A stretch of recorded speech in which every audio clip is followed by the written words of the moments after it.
এখানে গল্প শোনানো হয়।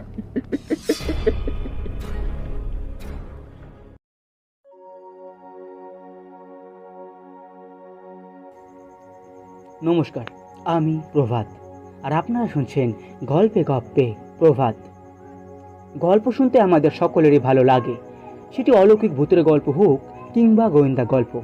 তাই গল্পপ্রেমীদের জন্য আবারও একটি নতুন গল্প নিয়ে আমি হাজির হয়েছি। আজকের গল্পটি হলো অভিক মুখোপাধ্যায়ের লেখা গল্প কায়নাত মঞ্জিল। গল্পটি ভালো লাগলে অবশ্যই লাইক এবং কমেন্ট করে জানাবেন।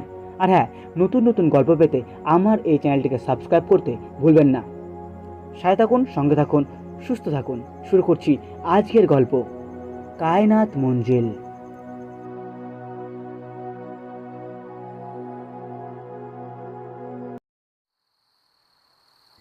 বুঝলে নয়ন, মানুষ নির্জনতাকে বড় ভয় পায়। কথাটা বললেন জাহিদ চৌধুরী। এ বাড়িতে নয়ন হাতে গোনা কবার মাত্র এসেছে। শেষবার এসেছিল 8 বছর আগে। গ্রামের নির্জন প্রান্তে পাহাড়ের কোল ঘেঁষে সবুজ উপত্যকার ওপর 3তলা পেল্লায় প্রাসাদ একখানা। সামনে অন্তত 100 স্কোয়ার মিটারের ঘাস ঝকঝকে বিশাল বাগান জুড়ে ফুটে থাকে চোখ জুড়োনো ফুল। 7 ফুটের পাঁচিল দিয়ে ঘেরা সেই বাগিচা। পাঁচিলের বুকে একটা গেট বসানো। গেটের পাশে প্রাচীরে কালো প্লেটে সোনালি অক্ষরে খোদাই করে লেখা রয়েছে বাড়ির নামটা, কায়নাত মঞ্জিল। কাছের শহরটার সঙ্গে যোগাযোগের একমাত্র মাধ্যম একটা পিচ ঢালা সরু পথ গেটের সামনে দিয়ে চলে গেছে একটা বাঁক নিয়ে। রাস্তার অপর পারে একটা দিঘি। জাহিদ চৌধুরীর আমন্ত্রণ পেয়ে নয়ন এবারে দেশে একাই এসেছে আমেরিকা থেকে। এবার প্রশ্ন হলো, জাহিদ চৌধুরীটা কে? নয়নের সঙ্গে তার কী বা সম্পর্ক? জাহিদ চৌধুরীর প্রপিতামহ শাহনাজ চৌধুরী ছিলেন এ তল্লাটের জমিদার। কায়নাত মঞ্জিল হলো তার বসত ভিটে। এখন আর জমিদারি না থাকলেও লোকে তবু জমিদার বাড়ি বলেই ডাকে। জমিদারি চলে গেলেও জাহিদ চৌধুরীর জীবনযাপন ছিল বিলাসবহুল। পরদাদা দাদা হুজুর আব্বাজান যা রেখে গেছেন তা দু হাতে লুটলেও এই জন্মে শেষ হওয়ার নয়। জাহিদ চৌধুরীর বাবা রশিদ চৌধুরী আর নয়নের বাবা হীরক সরকার ছিলেন অভিন্ন হৃদয় বন্ধু। জাহিদ ডাকতেন হিরু কাকা বলে। নয়ন যখন মায়ের গর্ভে তখনই হীরক সরকারের অকাল মৃত্যু হয়। বন্ধু পত্নীকে তখন রশিদ চৌধুরী কথা দিয়েছিলেন, দিদিভাই, আপনার এবং আপনাদের আগামী সন্তানের ভরণ পোষণের যাবতীয় ব্যয়ভার আমি গ্রহণ করলাম। ভবিষ্যৎ নিয়ে কোনো চিন্তা করবেন না। নিজের কথা রেখেছিলেন রশিদ চৌধুরী। কিন্তু সেদিন দেখার জন্য বেঁচে থাকেননি নয়নের মাও। ছেলেকে জন্ম দিয়েই চিরদিনের তরে চোখ বুজেছিলেন। মা বাপ হারা নয়নকে পড়াশোনা করানোর জন্য বিদেশেও পাঠিয়েছেন নিজ খরচে রশিদ চৌধুরী। বিদ্যার্জন শেষ হলে নয়ন ওখানেই সেটেল হয়ে যায়। বয়সকালে রশিদ চৌধুরীর মৃত্যুর পরে পরিবার এবং পারিবারিক সম্পত্তির হ্রাস তার একমাত্র ছেলে জাহিদের হাতে আসে। জাহিদের সঙ্গেও সুসম্পর্ক নয়নের। নিয়মিত মেসেজ ইমেল চালাচালি হয়। ভিডিও কলে কথা হয় মাসে 2-1 করে।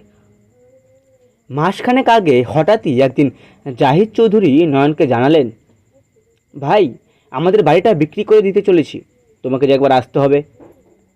আমাকে? কেন? বাবা নিজের উইলে তোমাকে এই বাড়ির অর্ধেক মালিকানা সঁপে দিয়ে গিয়েছিলেন। তাই বাড়ি বেচতে গেলে তোমার শৈশবদের দরকার। তাছাড়া তোমার পাওনা গন্ডাটা তুমি বুঝে নেবে। কায়নাত মঞ্জিলে তার অংশীদারি আছে শুনে একটু অবাকই হন নয়ন। রশিদ চৌধুরী মানুষ নাকি দেবতা? নিজের বাবাকে দেখার সৌভাগ্য কোনোদিন তার হয়নি, কিন্তু রশিদ চৌধুরীকে সে দেখেছে। পিতার বন্ধু হয়ে তিনি পিতার সকল দায়িত্ব পালন করে গেছেন সমানে। আজ নয়ন যা কিছু হতে পেরেছে তার প্রায় পুরো কৃতিত্ব ওই মানুষটার। এখন তো দেখা যাচ্ছে তিনি বসতবাড়ির অর্ধেকটাও দিয়ে গেছেন তাকে। বায়না আগেই নেওয়া হয়ে গিয়েছিল এই বাড়ির, বাকি টাকাটা দিয়ে ক্রেতা শৈশবুদের পালাটা মিটিয়ে নিয়েছেন। বাড়ি এখন আর জাহিদ চৌধুরী কিংবা নয়ন সরকারের হাতে নেই, টেকনিক্যালি হস্তান্তর হয়ে গিয়েছে, কিন্তু আসবাবপত্র সরাতে কিছুটা সময়ের তো দরকার। তাই এই সময়টুকুর জন্য জাহিদ নিজে অনুরোধ করেছিলেন ক্রেতার কাছে। তিনি বলেছেন, হ্যাঁ হ্যাঁ, আপনার যা সময় লাগে আপনি নিন, কোনো অসুবিধে নেই। কদিন ধরে মোটামুটি সমস্ত জিনিসপত্র সরিয়ে ফেলার পর আর কোনো কাজ বাকি নেই। আজ কায়নাত মঞ্জিলে শেষ রাত। আগামীকাল জাহিদ চৌধুরী চলে যাবেন কলকাতার ফ্ল্যাটে, আর নয়ন ফিরে যাবেন আমেরিকা। একলাই থাকেন জাহিদ, বিয়ে থা করেননি, নরম মেজাজের মানুষ, হাসি খুশি চেহারা, লম্বাটে মুখ, ছবির মতো পাকানো শরীরে মেদ নেই বললেই চলে। মাথার চুলগুলো সনের নুড়ির মতো ফকফকে সাদা। বয়স কিন্তু খুব বেশি নয়, মেরে কেটে 50। জাহিদ ভাইয়ের সামনে এক ধরনের জড়তা আড়ষ্ট করে রাখে নয়নকে। মুখে ফুটে ওঠে সমীহের অভিব্যক্তি। নয়নের থেকে তিনি প্রায় 19 বছরের বড়। তাছাড়া পারিবারিক মর্যাদার বিষয়টা সম্ভ্রম আদার করে নেয় আলাদাভাবে। এমন জায়গাতে ভূতের গল্প ভালো জমবে দাদা। নয়ন জাহিদ ভাইকে দাদা বলে সম্বোধন করে। ভূতের গল্প? 11টা বাজে। রেডিয়াম ডায়ালের ঘড়িটায় একবার চোখ বুলিয়ে নিয়ে আকাশের দিকে তাকালেন জাহিদ ভাই। রাতের খাওয়া সেরে বাগানটাতে চেয়ার পেতে বসেছেন দুজনে। কয়েক ঘন্টা আগে পর্যন্ত রাগী সূর্যটা চোখ রাঙাচ্ছিল, জ্বলন্ত চুলোর মতো তাতিয়ে রেখেছিল আকাশটাকে। সন্ধে নামতেই তাপ কমেছে এলাকায়।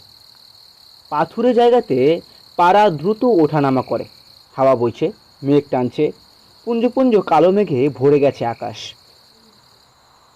জাহিদ ভাই এখনো আকাশের দিকে তাকিয়ে কিছু খুঁজছেন। কি দেখছেন দাদা? আরে চাঁদ খুঁজছি। হিসেব মতো তো আজ পূর্ণিমা হওয়ার কথা। ও, কিন্তু আপনি যেভাবে চাঁদ খুঁজছেন তাতে মনে হচ্ছে ভূতের সঙ্গে চাঁদের একটা সম্পর্ক আছে। তা আছে বই কি, আমার এই গল্পে অবশ্যই আছে। ভূতের সঙ্গে অমাবস্যার চাঁদের কিছু সম্পর্ক থাকলেও থাকতে পারে, তাই বলে পূর্ণিমার চাঁদের রাত? কথাটা শেষ করতে দিলেন না জাহিদ চৌধুরী। বললেন, চন্দ্রাহত শব্দটা শুনেছ? না, আসলে ইংরেজি মাধ্যমের বোর্ডিং স্কুলে পড়েছে নয়ন, তারপর বিদেশ। বাংলা ভাষা নিয়ে আলাদাভাবে চর্চার সুযোগ তার হয়নি। Have you ever heard the word lunatic? হ্যাঁ, লুনাটিক মানে তো পাগল। অতটাও সরলীকরণ করে ফেলো না। বলা হয় যারা উন্মাদ তারা নাকি পূর্ণিমার রাতে ভোরা জ্যোৎস্না দেখলে নিজের মনটাকে বশে রাখতে পারে না কিছুতেই। নয়ন কিছু বলল না। কি বলতে চাইছেন জাহিদ ভাই, সেটাই সে হাততে বেড়াচ্ছে। আশপাশ ভারী হয়ে উঠেছে বাগানের হাসনা হোনা ফুলের মোমো গন্ধে। বাতাস এই সুগন্ধ পিটে করে নিয়ে যাচ্ছে পাহাড় চূড়োর দিকে। দু হাতে নিজের ব্যাক ব্রাশ করা চুলগুলোতে হাত বুলিয়ে নিয়ে জাহিদ বললেন, মুখোর ছবিটা কেমন পানসে পানসে। তারপরে সম্পূর্ণ অপরিচিত ফ্যাস ফ্যাস স্বরে বললেন, হিরু কাকা কিভাবে মরেছিল জানো নয়ন? Coronary thrombosis. চৌধুরী পরিবার চিরকাল এ কথাই বলে এসেছে আমাকে। এটা তো তোমাকে বলা হয়েছিল, কিন্তু সত্য নয়। তোমার বাবার মৃত্যুর পেছনে একটা ঘটনা আছে।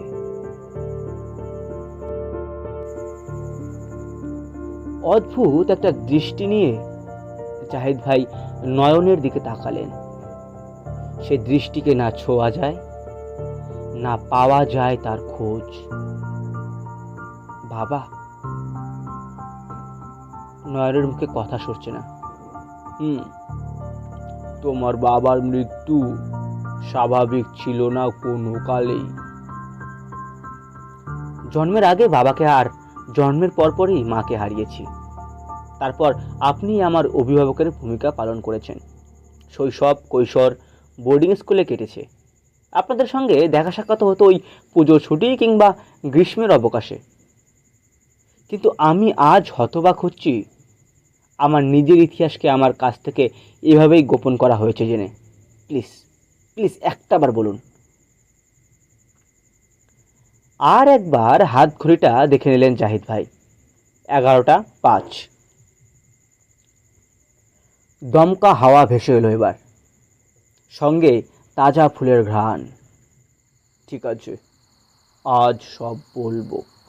যা শুনবে তা সব সত্যি ঘটনা। কিছু মানুষের উপস্থিতিতে ঘটেছিল, কিন্তু সেই সব সাক্ষীরা আজ আর কেউ জীবিত নেই। তাই প্রমাণ করার সমস্ত পথ বন্ধ। আমি গল্পের ছলে প্রতিটা চরিত্রের নাম ধাম বদলে বলবো, যাতে তুমি প্রথম থেকেই তাদের সম্পর্কে কোনো খারাপ ধারণা পোষণ না করো। কারণ আজ নয়তো কাল তুমি তাদের চেনো কিংবা চিনবে। যা বলবো তা আমি নিজে প্রত্যক্ষ করিনি কোনো দিন, অন্যের মুখে শোনা। চাঁদের আলো এসে পড়ল জাহিদ চৌধুরীর মুখে। এখন মরা আলো, তেজ নেই। কার মুখে শুনেছিলেন? ধরে নাও তার নাম সংকেত ধর। তিনি হিরু কাকার ঘনিষ্ঠ বন্ধু ছিলেন। কবেকার ঘটনা এটা, নাকি সেটাও বলা যাবে না? না, সময় লুকোনোর কোনো প্রয়োজন নেই। শুধুমাত্র স্থান আর পাত্র বদলে দিয়ে গোপনীয়তা রক্ষা করাই চলবে। 1990 কি 89-এর জানুয়ারি মাসের কথা। আমার জন্মের 6 মাস আগের? রাইট। তো এই যে সংকেত বাবুর কথা বললাম, ইনি সমাজের অত্যন্ত সম্ভ্রান্ত পরিবারের একজন উচ্চ প্রতিষ্ঠিত ব্যক্তি ছিলেন। দেদার অর্থ, বিশাল সম্পত্তি। যে বাড়িতে থাকতেন সেটা একদম প্যালেসের মতো। প্যালেস শুনেই নয়ন একবার মুখ তুলে তাকালো কায়নাত মঞ্জিলের দিকে। 3 তলাটাকে ঘিরে যেন অবুঝ কুয়াশা জন্মেছে, কেমন ধোয়া ধোয়া, ধূসর। চোখের পলক পরপর কয়েকবার ফেলে নয়ন বুঝতে চাইল সত্যি কি কিছু ঘটেছে নাকি বেবাক চোখের ভুল। নয়নের চোখ পড়ে ফেলেছেন জাহিদ ভাই। হাসলেন, বুক ভরে মিষ্টি গন্ধ ভরা বাতাস টেনে নিয়ে বললেন, সেই বাড়িটাও কিন্তু আমাদের কায়নাত মঞ্জিলের মতোই বিশাল বড় ছিল নয়ন। সংকেত ধর হিরু কাকাকে চিঠি লিখেছিলেন। পত্রপাঠ হিরু কাকা তার বাড়িতে গিয়ে উপস্থিত করলেন। চিঠিতে লেখা ছিল, ভাই বড় বিপদ, তুমি এখনই এসো। সবাই ভাবে ধন দৌলত মানুষকে সুখী করে তোলে। ভুল, মিথ্যে। সুখ এমন এক মানসিক অবস্থা, তা কোনো কিছুর বিনিময়ে কেনা যায় না। অন্তর থেকে এলে বা অন্তর থেকে না এলে কৃত্রিমভাবে তৈরি করা অসম্ভব। হিরু কাকা সংকেত বাবুর বাড়িতে গিয়ে যা দেখলেন তা তাকে অবাক করে দিল। 4 দেওয়ালের মধ্যে তারা একটা ভয়ানক সত্যকে গোপন করে রেখেছিলেন। সংকেত বাবুর একমাত্র ছেলে বাবু তখন মৃত্যুশয্যায়। কি হয়েছে তা কেউ বলতেই পারছিলেন না। হিরু কাকা দেখেই বুঝলেন যে সে স্বাভাবিক নেই। বাবুর তখন 18 কি 19 বছর বয়স, তাগড়া জওয়ান ছেলে, কিন্তু মাস 4 রোগ ভোগে তখন সে যেন একেবারে দড়ি পাকিয়ে গেছে। ওজন কমেছে বিচ্ছিরিভাবে, গায়ে রক্ত নেই বললেই চলে, বা চামড়া একদম বিবর্ণ। চামড়া কুঁচকে এমন অবস্থা যে শরীরের যে কোনো অংশ ধরে টান দিলে সেটা আর স্বাভাবিক আকারে ফিরে আসবে বলে মনে হয় না। বাড়ির তেতলায় বাবুরকে ঘরে নিয়ে যাওয়া হলো হিরু কাকাকে। সে তখন সারাদিন ধরে অঘরে ঘুমোচ্ছিলেন। যেটুকু সময় জাগছিল কারো সঙ্গে কথা বলতো না। মুখের ভেতর জিভটা ক্রমশ কালচে বর্ণ ধারণ করছিল। একটার পর একটা দাঁত পড়ে গিয়ে শূন্য পচন ধরা মারি। মনে হচ্ছিল কেউ জ্যান্ত মানুষের চামড়া ছাড়িয়ে নিয়েছে। মুখে আর হাতে ফোস্কার মতো তাজা তাজা ক্ষত। মুখে রক্ত মেশানো পুঁজ ভেসে উঠছে। অনেক চুল ঝরে গিয়েছিল। মানুষ নয়, বাবু তখন যেন অশরীরী কোনো আত্মা।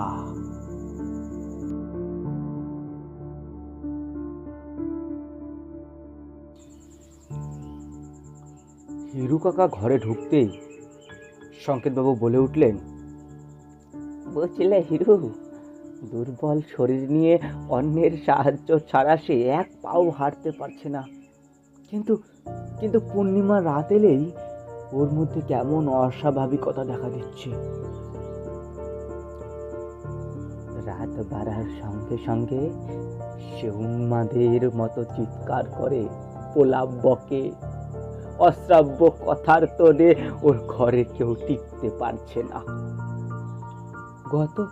গত পূর্ণিমায় তো। হিরু কাকা সংকেত বাবুকে জিজ্ঞেস করলেন, গত পূর্ণিমায় কি হয়েছিল বাবু?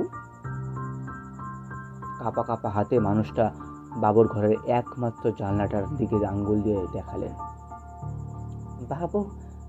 বাবু ওইখানে গিয়ে বসেছিল। জায়গাটা দেখে শিউরে উঠলেন হিরু কাকা। ওখানে? ওই জানলায়? হ্যাঁ, জানলার গোপরাতে গিয়েই বসেছিল। ওখানে বসে পা ঝুলিয়ে দিয়েছিল ভিতরের দিকে। জানলাটাই তো গরাদ নেই, ওভাবে বসলে যে কেউ উল্টে পড়ে যাবে 3 তলা থেকে। কিন্তু ভেতরে বসে পা ঝোলায়নি। ওই পিঠের উপরে উঠে দুটো পা দিয়ে মুরগির মতো উবু হয়ে বসেছিল। কিছুই ধরছিল না। মুখটা বাইরের দিকে ছিল। বাইরে তো বারান্দাও নেই। কি ভয়ঙ্কর ব্যাপার! তারপর কি হলো? কিভাবে নামালা ওকে? নামাতে পারিনি, ও নিজেই নামলো। যাক বাবা, বড় কোনো বিপদ যে ঘটে যায়নি ছেলেটার। এবারে সংকেত বাবুর শরীরটা কাঁপতে শুরু করলো। মুখ দিয়ে একটা কথাও বেরোলো না। চোখ দিয়ে টপ টপ করে জল পড়ছে। দুর্বোধ্য এক ভেজা ভাষা সেখানে। হিরু কাকা শুধু এইটুকু বুঝলেন যে সেদিন কোনো বড় অঘটন ঘটেছিল। তিনি সময় দিলেন বন্ধুকে, একটু ধাতস্থ হয়েই বলো না হয়। সংকেতবাবু বলতে শুরু করলেন, সেই রাতে বাবুর দাপাদাপি একটু বেড়েই গিয়েছিল। অন্যদিন কিন্তু অতটাও বাড়াবাড়ি হয় না। আমি ঘরেই ছিলাম। একটু জল বাড়িয়ে ধরেছি মুখের কাছে, যদি তেষ্টা মিটলে আনচান ভাবটা একটু কমে। ও মা, আমার বুকে সজোরে একটা লাথি মারল বাবু। আমি ছিটকে মুখ থুবড়ে পড়ে গেলাম মেঝের ওপরে। নিজেকে একটু সামলে ঘুরে দেখি বাবু জানলার গোপরাটে গিয়ে বসেছে। আমি তখন বাবু, ও বাবু, ওকে করছি বলে ওকে ধরতে যাব কি, বাবু এক লাফ দিয়ে একেবারে নিচে। হাই হাই করতে করতে জানলার দিকে ছুটলাম। আমি তখন নিশ্চিত যে আমার ছেলেটা রক্তের স্রোতের মধ্যে নির্জীব মাংসপিণ্ড হয়ে পড়ে আছে। কিন্তু যা আমি দেখলাম তাতে মাথা ঘুরে যাওয়ার জোগাড় হলো। যে বাবু অন্যের সাহায্য ছাড়া এক পা চলতে পারছে না, সে কিনা এই 3 তলা থেকে লাফ মেরে দুটো পা ভাঁজ করে মাটি ছুঁয়েছে একেবারে শিকারি বেড়ালের কায়দায়। কিচ্ছু হয়নি। তারপর তারপর তারপর কি হলো? তারপর বাবু মাটিতে পা ভাঁজ করে বসে থাকা অবস্থাতেই আমার দিকে ঘুরে তাকালো। না না, দেহটা ঘোরায়নি, মাথাটা শুধু ঘোরালো একেবারে 180 ডিগ্রি। মনে হচ্ছিল যেন অন্য কেউ জোর করে ওর মাথাটা ঘুরিয়ে দিয়েছে পেছন দিকে। মুখে জ্যোৎস্না রূপলি আলো পড়েছে তখন। মুখে একটা পৈশাচিক হাসি। সে হাসির কোনো বর্ণনা আমি দিতে পারবো না। আর ওর চোখ দুটো রাতভর জল জল হয়ে লাল হয়ে আসা কাঠের টুকরোয় কেউ ফু দিয়েছে, যেন অন্তর পর্যন্ত কাঁপিয়ে দেয় সেই দৃষ্টি। দেখে মনে হচ্ছিল ওর শরীরের নিয়ন্ত্রণ ওর হাতেই নেই, অন্য কোনো শক্তি রাজ ধরেছে। ওভাবে বুক জ্বালানোর দৃষ্টি নিয়ে আমাকে দেখতে দেখতে আচমকাই ও জ্ঞান হারিয়ে মাটিতে শুয়ে পড়লো। আমরা আবার ধরাধরি করে ওকে তুলে এনে বিছানায় শুয়ে দিলাম। ডাক্তার বদ্যিরা সব জবাব দিয়েছে। এই রোগের নাকি কোনো নিদান কারো কাছেই নেই। কেউ কোনো কুল কিনারা খুঁজে পাচ্ছে না। ওরা বলেছে আমার ছেলের নাকি মনের রোগ হয়েছে। ও নাকি পাগল।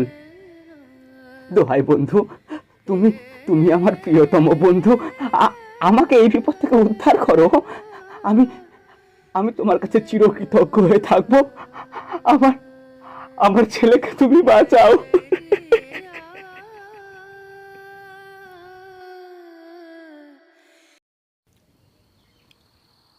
বাবুর রোগ সেরেছিল?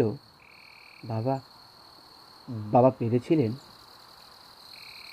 নয়ন ঘোরের মধ্যে শুনে চলেছিল জাহিদ চৌধুরীর কথাগুলো। এবার প্রশ্ন করে সে জাহিদ ভাইকে একটা ছোট্ট বিরতি দিলেন। জাহিদ ভাই আবার বলতে শুরু করলেন, তোমার বাবার চাহনি ভারী মায়াময় ছিল নয়ন। এত মায়া, মানুষের দুঃখ দেখলে এত নিখুঁত টান। বন্ধুর ছেলের অমন ভয়াবহ দশা দেখি হিরু কাকা কিন্তু তাদের আস্তান্তরে ফেলে পালালেন না। বললেন, এই বিপদ থেকে উদ্ধার করার মতো লোক একজন জানা আছে। আমি আজই তার কাছে খবর পাঠাচ্ছি। যতদিন পর্যন্ত না বাবু ঠিক হচ্ছে আমি এখানেই থাকবো, নিশ্চিন্তে থাকুন। সেই লোক এলো? এলেন। তিনি কে? একজন শাক্ত সাধক। দিন দশেক পরে তিনি গভীর রাতে এলেন। এলাকা তখন শুনশান, নীরব। শুধু সংকেত বাবুদের পুরনো আমলের পাঁচিল ঘেরা বাড়িটা থেকে ভেসে আসছে চিৎকার চেঁচামেচির আওয়াজ। কান পাতলে শোনা যায় অকথ্য ভাষায় বাবু সামনে গালিগালাজ করে চলেছে।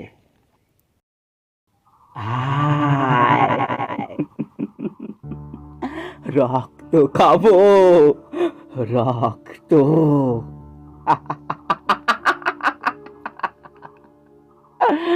সব কটাকে পুঁতে ফেলবো। আমার জন্য খাবারে নিয়ে আসিস? খাবার নয়, আমি তোকে খাবো। আয় আয়, হাতের নাগালে আয়। ভয় পাসনি? আয় আয়, ভয় পাসনি?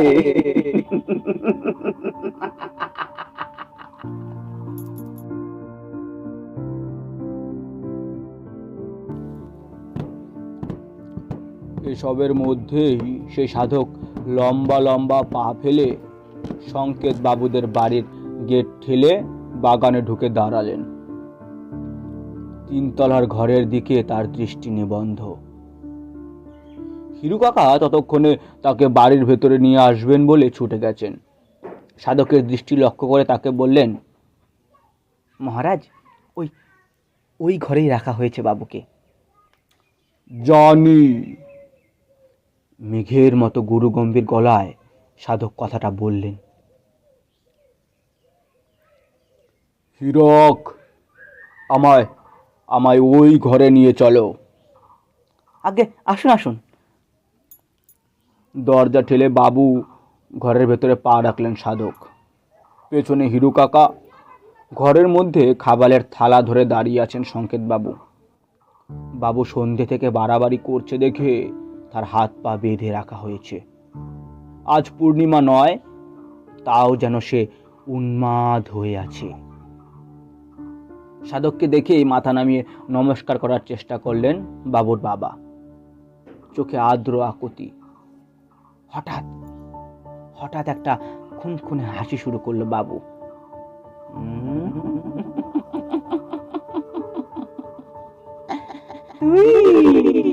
তুই এসেছিস? আমি জানতাম তুই আসবি। আমি জানতাম তুই আসবি।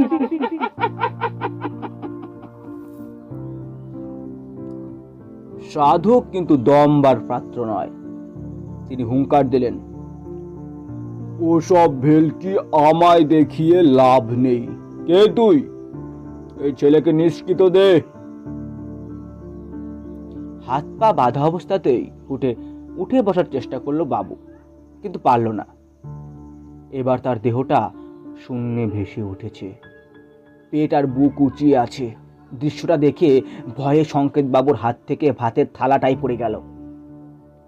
ঝনঝন করে শব্দ হতেই বাবুর শরীরটা ধপ করে পড়ল বিছানার উপরে। সারা ঘর জুড়ে একটা পচা গলা গন্ধ। হিংস্র অসুস্থ পশুর মতো আস্ফালন করছে বাবু। সারা গা জুড়ে লাল লাল ছোপ ছোপ দাগ ফুটে উঠেছে। অবিরাম গালির স্রোত বেরিয়ে আসছে তার মুখ থেকে। সাধক শান্ত স্বরে বললেন, ওসব নোংরামি করে কিছু পাবি না। বল কে তুই? এই ছেলে তোর কি ক্ষতি করেছে? কথাটা শুনেই বাবুর চেহারা আরো বীভৎস হয়ে উঠল। পেশিগুলো তেজি সাপের মতো টান টান, কালো জিপটা সাপের মতো হিল হিল করে নাড়িয়ে বলল, বলবো না, বলবো না, তুই খুঁজে নে, তুই খুঁজে নে। তুই যেই হ শয়তান, আমি তোকে শেষবারের মতো সাবধান করছি। একে একে ছেড়ে চলে যা। আমি যদি তোকে স্পর্শ করি, তুই কিন্তু যন্ত্রণা পাবি। পরোয়া করি না, আমি পরোয়া করি না। আমি যাবো না, যাবো না, যাবো না। যেতে তো তোকে হবেই, তোকে তো যেতে হবেই। না না, কিছুতেই আমি যাব না। বাবুর গলায় এখনো সমানে অন্য কেউ কথা বলে চলেছে। দাঁড়া, তোকে একটু ছুঁয়েই দেখি। সাধক আর কথা না বাড়িয়ে নিজের ঝুলি থেকে মন্ত্রপুত সিঁদুর নিয়ে বাবুর কপালে স্পর্শ করলেন। তোর কাঁধের রক আমি কামড়ে ছিঁড়ে ফেলবো শয়তান। তোর সব রক্ত চুষে তোকে ছোকরা বানাবো।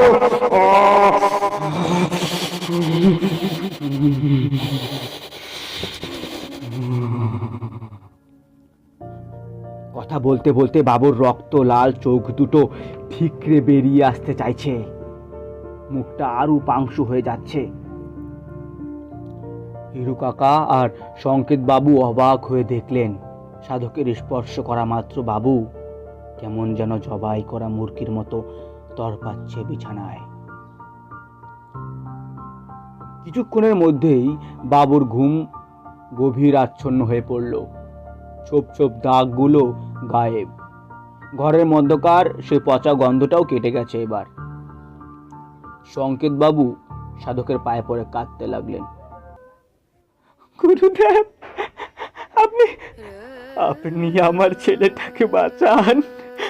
যা লাগবে বলুন, আমার অর্থের অভাব নেই। শুধু শুধু শুধু আমার ছেলেটাকে পুনর্জীবন করুন।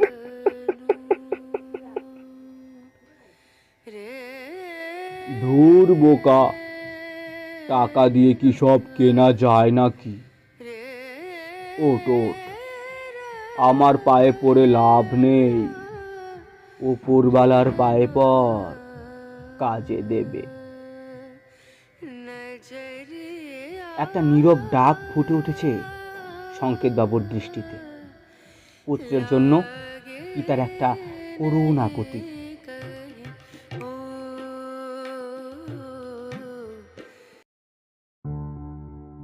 শোন, তোর ছেলে এক নিম্ন শ্রেণীর পিশাচের পাল্লায় পড়েছে। তার নাম চন্দ্রভুক। সে চাঁদের আলোয় উন্মাদ হয়ে ওঠে। আমি ক্ষণিকের জন্য তাকে তাড়ালেও সে কিন্তু বাবুকে এখনো পর্যন্ত মুক্তি দেয়নি। আমার ধারণা সে আবার আসবে। আপাতত আমি একটা বন্ধন দিয়ে যাচ্ছি তোর ছেলের জন্য। তাতে কাজ হবে কিনা জানি না। আমি ফিরবো হপ্তা তিনেক পরে। পূর্ণিমার রাতে তোর ছেলেকে নিয়ে বসবো। সেই দিন খেলা হবে। এরপর সাধক নিজের ঝুলি থেকে 11টা পেরেক বের করে হিরু কাকার হাতে দিয়ে বললেন, এগুলো কোনো সাধারণ পেরেক নয়, মন্ত্রসিদ্ধ। ছেলেটার খাটের চারিদিকের মেঝেতে এই 11টা পেরেক একদম গেঁথে দাও। আমি আর বেশিক্ষণ এখানে থাকবো না। এখনই আমার ফেরার ব্যবস্থা করো। প্রস্তুতি নিতে হবে, যুদ্ধ কিন্তু আসন্ন।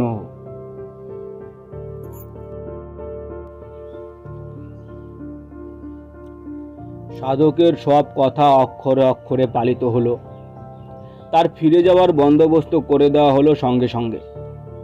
আর পেরেকগুলো আমূল বিদ্ধ করে দেওয়া হলো বাবুর ঘরের মেঝেতে। সকালে বাবুর ঘরের দরজা খুলে হিরু কাকারা যা দেখলেন তাতে চক্ষু ছানা বড়া হওয়ার সামিল। বাবু নিজের বিছানায় অকাতরে ঘুমাচ্ছেন। হাতের আর পায়ের বাঁধন সব ছেঁড়া। আর মেঝেতে পুঁতে দেওয়া 11টা পেরেককে উপড়ে ফেলে রাখা হয়েছে শানের ওপরেই। প্রত্যেকটা পেরেককে বাঁকিয়ে কেন্নর মতো গুটি পাকিয়ে দিয়েছে কোনো অমানসিক শক্তি। সকলে নিরুপায়। সংকেত বাবুদের কাছে সাধকের পথ চেয়ে বসে থাকা ছাড়া আর কোনো উপায় রইল না। পূর্ণিমার আগের দিন সাধক আবার এলেন। তিনি প্রস্তুতি নিয়ে এসেছেন এবারে। রাতে খাওয়ার সারার আগে তিনি সংকেত বাবুকে বললেন,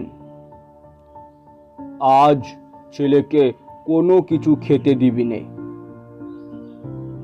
পরদিন সকাল থেকে শুরু হলো তোড়জোড়।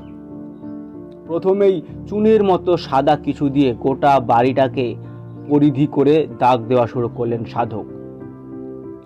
সঙ্গে বিড়বিড় শব্দে তিনি মন্ত্রোচ্চারণ করতে লাগলেন।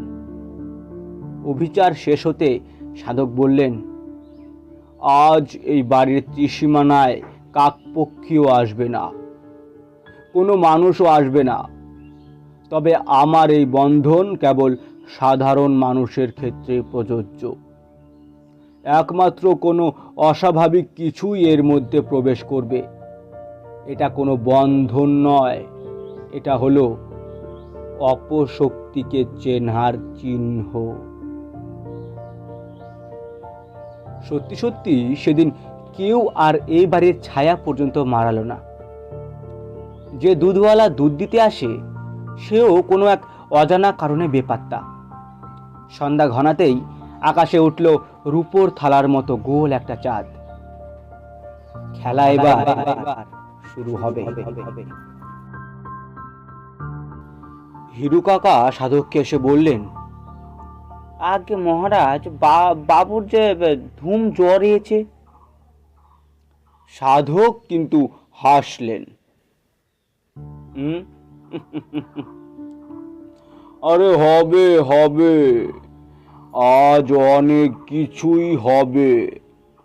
জ্বর আসবে, জ্বর ছাড়বে, অনেক কিছুই হবে।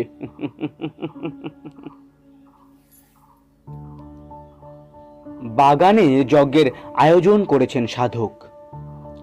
সমাধি দিয়ে তাতে আগুন ধরিয়ে তিনি প্রশান্ত মুখে বললেন, যাও, এবার তোমাদের ছেলেকে নিয়ে এসো এখানে। সংকেত বাবু আর হিরু কাকা মিলে বাবুকে ধরে ধরে আনলেন। চাঁদের আলো গায়ে পড়তেই সে মৃগী রোগীর মতো কাঁপতে শুরু করেছে। বসাও ওকে। যজ্ঞের আগুনে বাবুর মুখটা আরো বিবর্ণ লাগছে। ক্রিয়া আরম্ভ করার আগে সাধক বললেন, তোমরা বাবুকে বসিয়ে এখান থেকে সরে দাঁড়াও।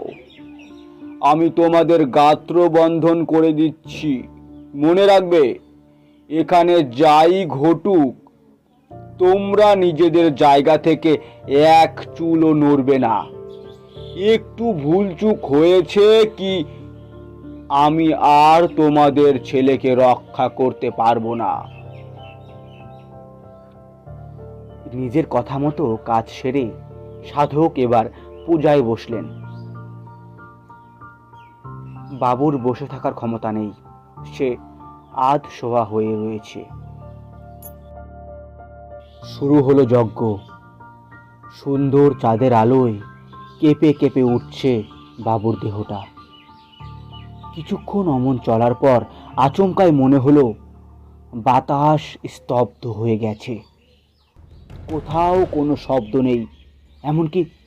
এমনকি বাগানে যেসব পোকামাকড়ের একঘেয়ে ডাক শোনা যাচ্ছিল, তারাও যেন নিজেদের বুলি হারিয়ে ফেলেছে।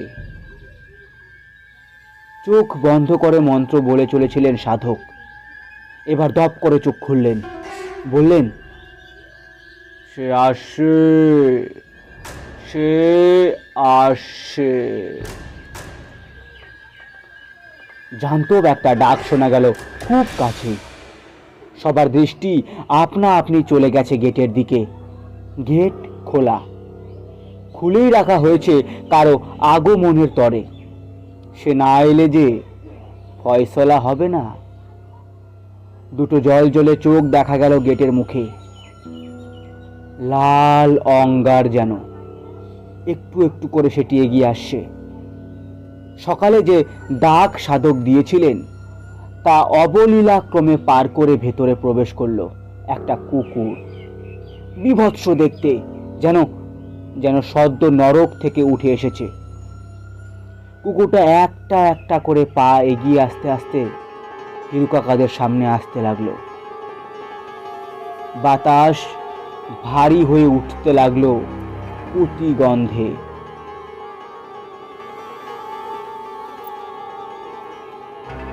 একটা শব্দ হলো, কুকুরের ডাক। তারপর চাপা ক্রুদ্ধ গর্জন। কিন্তু যে কুকুরটা এগিয়ে এসেছে সে আওয়াজ করেনি। ডাকটা এসেছে গেটের দিক থেকে। আবার সবাই সেদিকেই তাকালো। আরেকটা কুকুর। অবাক হওয়ার পালা তখনও শেষ হয়নি। আরো একটা কুকুর দাঁড়িয়েছে এসে, তার পেছনে আরো একখানা। একটা দুটো করে গুনতে গুনতে হিরু কাকা যখন শেষ করলেন, তখন সংখ্যা হয়েছে 9। 9টা কুকুর। দাগ পেরিয়ে আসা কুকুরগুলো যেন সাধারণ জীব নয়। থরথর করে কাঁপছে সংকেত বাবু। হিরু কাকা রুদ্ধশ্বাস হয়ে প্রতিটা মুহূর্ত পার করছেন। আচমকায় উঠে বসলো বাবু। তার চোখ জোড়া এখন রক্ত লাল। মাথা চালতে শুরু করলো আস্তে আস্তে। দুলুনিটা ক্রমশ দ্রুত হচ্ছে বাবুর। সাধক এবার যজ্ঞের আগুনে কিসের যেন আহুতি দিল।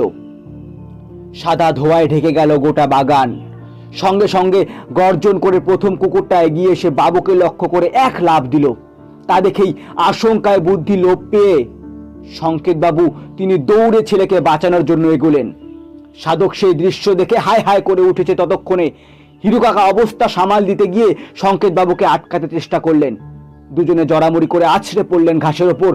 কুকুরের পালের মধ্যে দেখে একটা কুকুর এসে কামড়ে ধরল হিরু কাকার ঘাটটা। ঘাড়ের রগ ছিঁড়ে মুহূর্তের মধ্যে ফিনকি দিয়ে রক্ত ছুটল।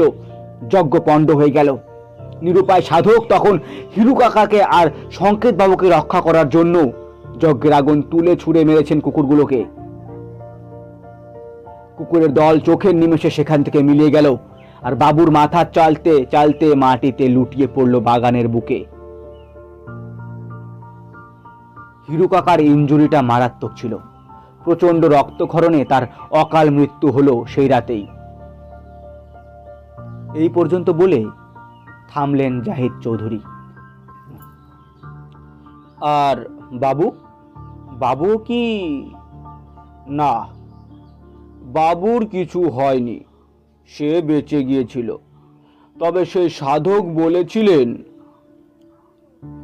এই যজ্ঞ যেহেতু বিঘ্নিত হয়েছে, এর ফল আশা করা যায় না।